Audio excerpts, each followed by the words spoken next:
저는 현재 결혼 3년 차가 되었고 한창 신혼생활을 즐기고 있는 남성입니다. 사실 이 얘기를 할까 말까 망설였습니다. 하지만 저 혼자만의 생각으로 되돌릴 수 없는 일을 저지른다면 나중에 너무 큰 후회가 되지 않을까 싶어서 글을 남기게 되었습니다.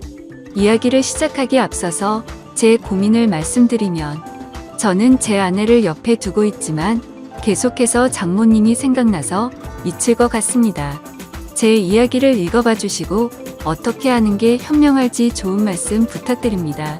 저는 원래 가진 것 없는 흙수저 출신입니다. 그래서 돈에 관심이 굉장히 많았고 사업에 큰 뜻이 있었죠. 어릴 때는 공부도 썩 잘하지 못했고 할 줄 아는 거라고는 운동밖에 없었습니다. 그렇게 자라오다 보니 저는 자연스럽게 헬스 트레이너라는 직업이 생겼죠. 결국 저는 남들보다 열심히 살았습니다. 몇 년 동안을 열심히 돈을 모았고 결국에는 동네에 작은 헬스장을 차리게 되었죠. 참 작지만 나름대로는 의미가 깊은 곳이었습니다. 앞으로의 삶에 큰 기대도 주었고 지금의 아내도 그곳에서 만났으니깐요. 아무쪼록 처음에는 영업이 잘 된 덕분에 승승장구할 것만 같았습니다.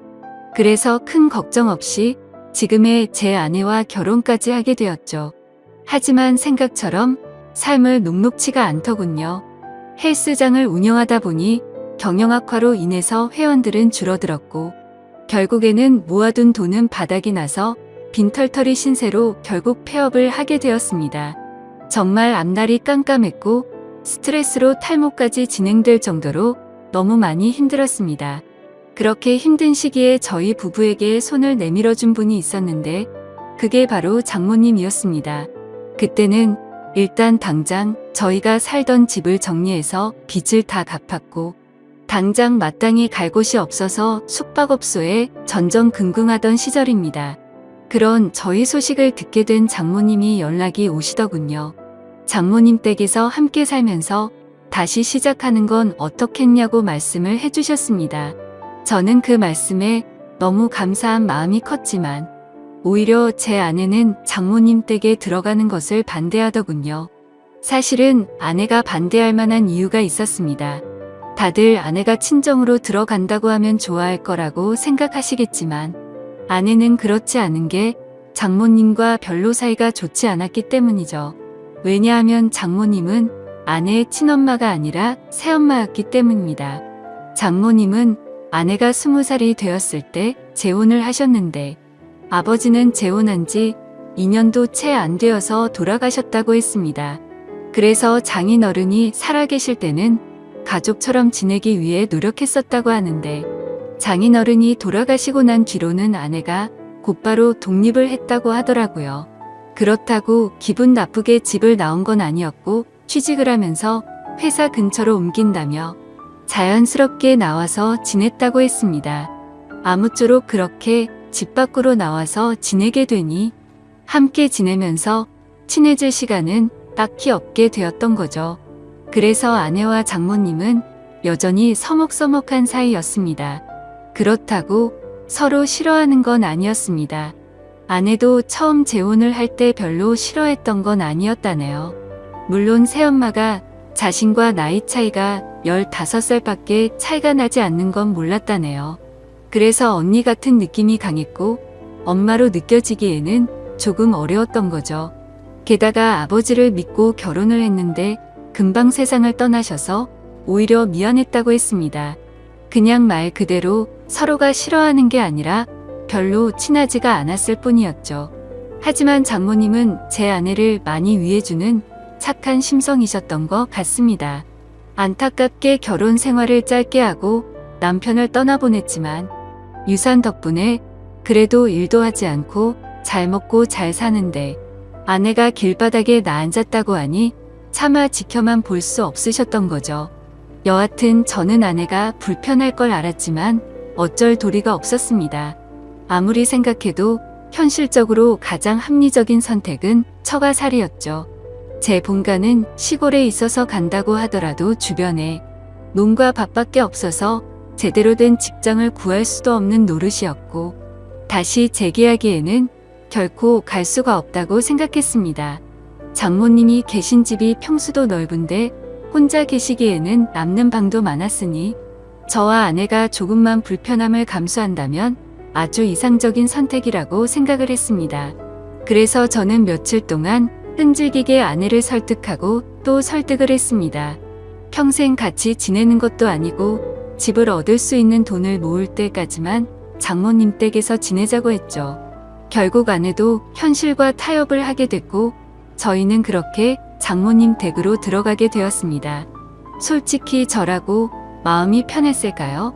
저도 염치가 있었기에 정말 너무나도 마음이 불편하긴 했었습니다. 하지만 어쩔 수 없이 장모님 댁에 들어가서 살게 되었죠. 그렇게 한 달이라는 시간이 지났습니다. 아내는 원래 다니던 회사에 계속해서 다녔고 저는 장모님 댁에서 멀지 않은 곳에 헬스 트레이너로 취직을 하게 되었죠. 저는 직업의 특성상 사람이 많은 주말에는 쉬는 날이 없었고 평일 중에 하루만 쉬는 날이 있었습니다. 그리고 아내와는 출근 시간 자체도 달랐었죠. 저는 저녁에 출근을 했고 아내는 아침 일찍 출근을 했으니까요.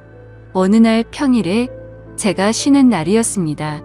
저는 오랜만에 쉬는 날이어서 마음 편하게 산책이나 할 겸 동네 공원에 가서 가볍게 조깅을 하고 집으로 들어왔습니다. 그런데 문을 들어서는 순간 깜짝 놀랐습니다. 거실에 의자는 나뒹굴고 있었고 장모님은 쓰러져서 앓는 소리를 내고 계시더라고요. 저는 놀라서 얼른 장모님께 달려 들어갔습니다. 몸 상태를 봤더니 다행히 어디가 부러지거나 한 건 아니었고 근육이 놀라서 경직이 되어 있었습니다. 무슨 일이냐고 여쭤봤더니 거실의 전등을 교체하기 위해서 의자 위에 올라가셨다가 의자가 넘어지는 바람에 바닥에 떨어졌다고 하시더라고요. 저는 제가 하면 되는데 왜 그렇게 하셨냐고 역정을 냈고 어디 다른 곳 크게 아픈 곳은 없냐고 물었습니다. 장모님이 크게 다친 곳은 없는 것 같은데 허리가 조금 삐끗한 것 같다고 말씀을 하시더라고요.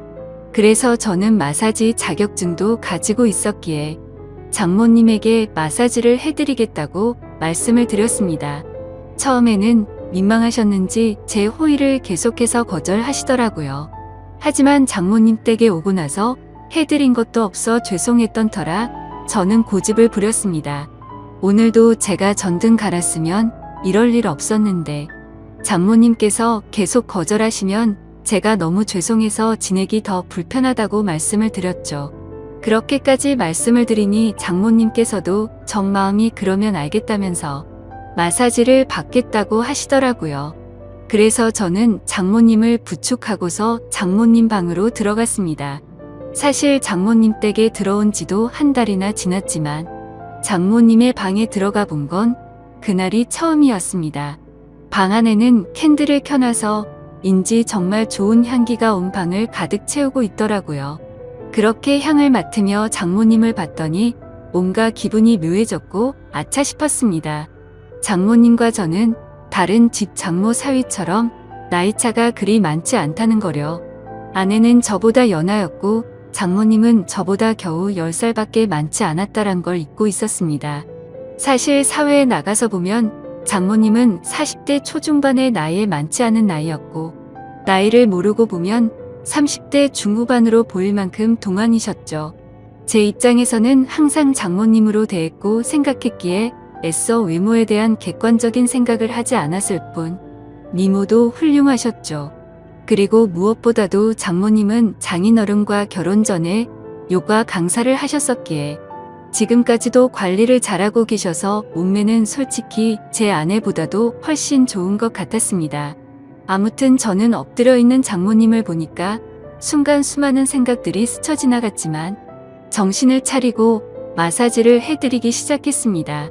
한참 마사지를 해드리다 보니 아무 말 없이 조용히 계시던 장모님은 마사지를 왜 돈 주고 받는지 알겠다고 처음으로 말씀을 하시더군요. 그리고는 저에게 여기저기 아픈 곳을 알려주셨고 저는 허리뿐만이 아니라 평소에 불편하시다고 한 곳을 전체적으로 마사지를 해주었습니다. 오랜 시간 동안 마사지를 해드리면서 조용히 마사지만 했던 건 아니었고 자연스럽게 장모님과 저는 많은 이야기를 나누게 되었습니다. 사실 그동안 저는 염치 없이 처가살이를 하는 입장이라 장모님께 함부로 말도 붙이지 못했고 약간은 내성적인 성격이신 장모님도 제게 그다지 말을 먼저 붙이지는 않으셨었죠. 그런데 마사지를 받으면서 한마디씩 하다 보니 점점 편해지셨는지 장모님은 평소에 볼 수 없었던 수다스러운 모습들도 보이셨고 소리내어 웃으시기까지 하더라고요. 저도 뭔가 장모님과 한층 더 가까워진 것 같아서 기분이 좋았고 오랜만에 즐겁게 수다를 떨다 보니 시간 가는 줄 모르고 계속 마사지를 해드렸습니다.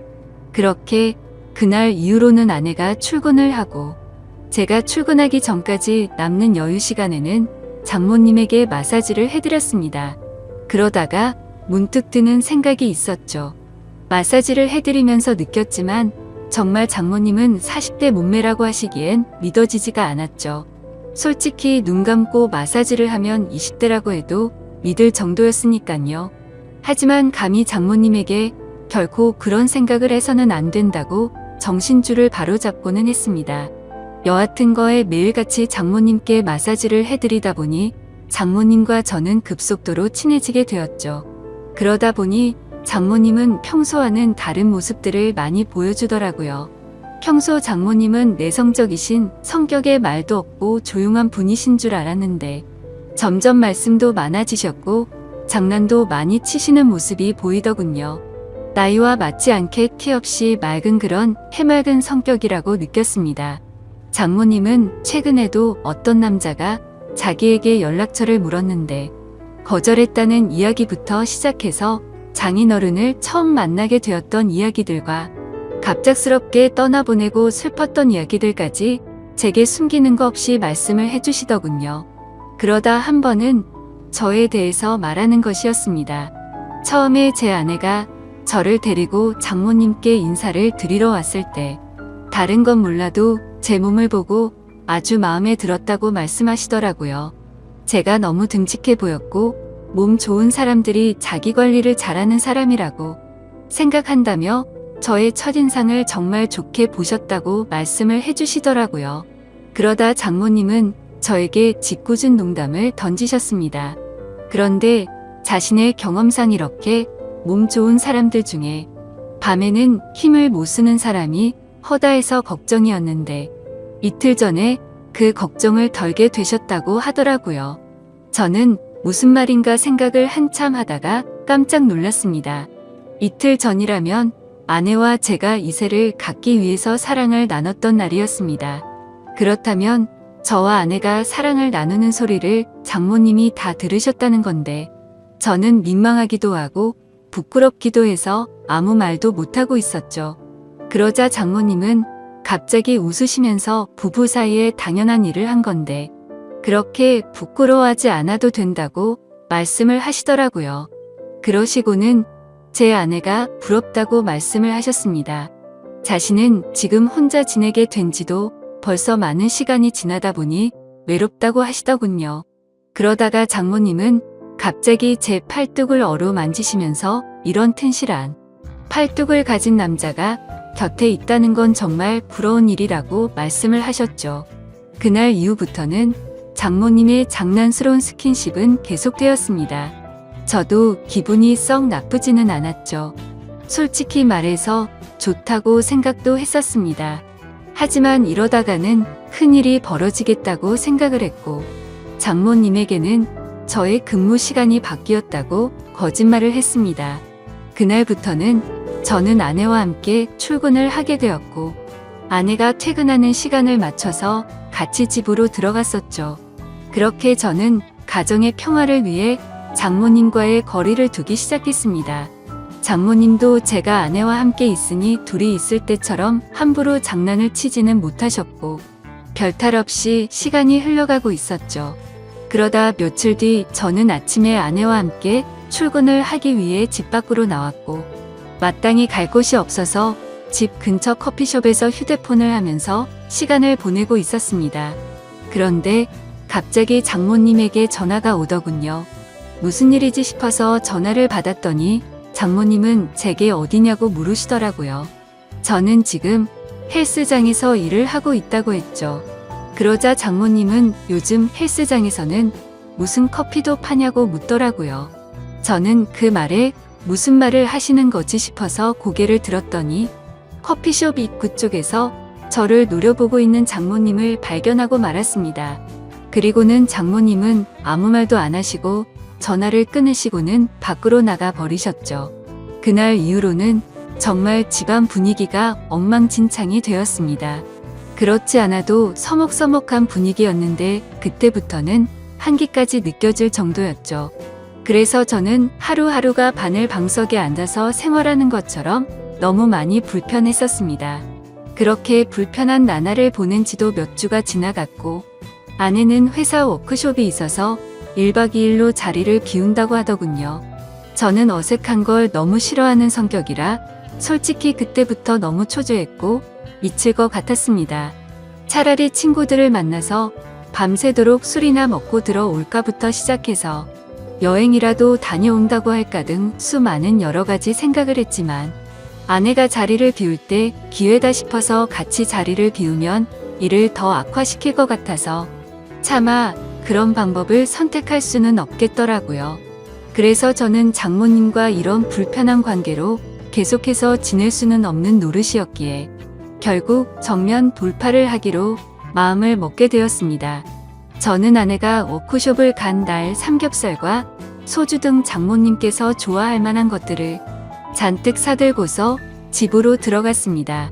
장모님의 방문을 노크하면서 장모님께 그동안 죄송했다며 함께 먹자고 말씀을 드렸죠. 하지만 제게 많이 화가 나신 장모님은 대꾸도 하지 않으시더라고요. 그래서 저는 간곡히 계속해서 부탁을 드렸고 결국에는 장모님은 제 성화에 모시겨 식탁에 앉으셨습니다. 저는 열심히 고기를 구워서 쌈도 싸드렸고 장모님의 잔이 비지 않도록 소주도 계속 채우면서 허심탄회하게 이야기를 시작했습니다. 장모님께서는 장난이라고 제 몸을 계속 만지시는데 솔직히 저한테는 정말 부담스러운 일이었다고 했죠. 그러자 장모님은 그게 그렇게 싫어서 거짓말까지 하고 그랬냐고. 그냥 싫으면 싫다고 하지 그랬으면 굳이 안 했을 텐데 왜 이상한 사람을 만드냐고 화를 내셨습니다. 저는 또 화가 나신 장모님을 보면서 당황한 나머지 사실 싫어서 그랬던 건 아니었다고 했죠. 그런데 그 말을 하자마자 아차 싶었습니다.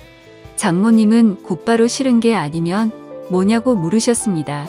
이런 말씀 드리기 그렇지만 사실 장모님께서 저를 만지실 때마다 좀 느낌이 이상했다고 했죠.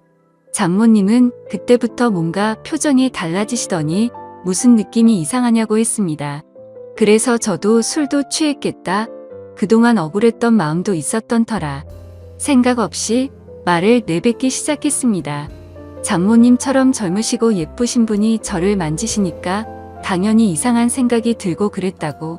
저도 남자인데 아무렇지 않은 게 이상하지 않겠냐고 필터를 거치지 않고 마구 말을 했죠. 그 말을 하는 순간 분위기는 순식간에 얼어붙어 버렸고 그 대화를 마지막으로 장모님과 저는 그냥 연신 술만 마시기 시작했습니다. 그래서 저는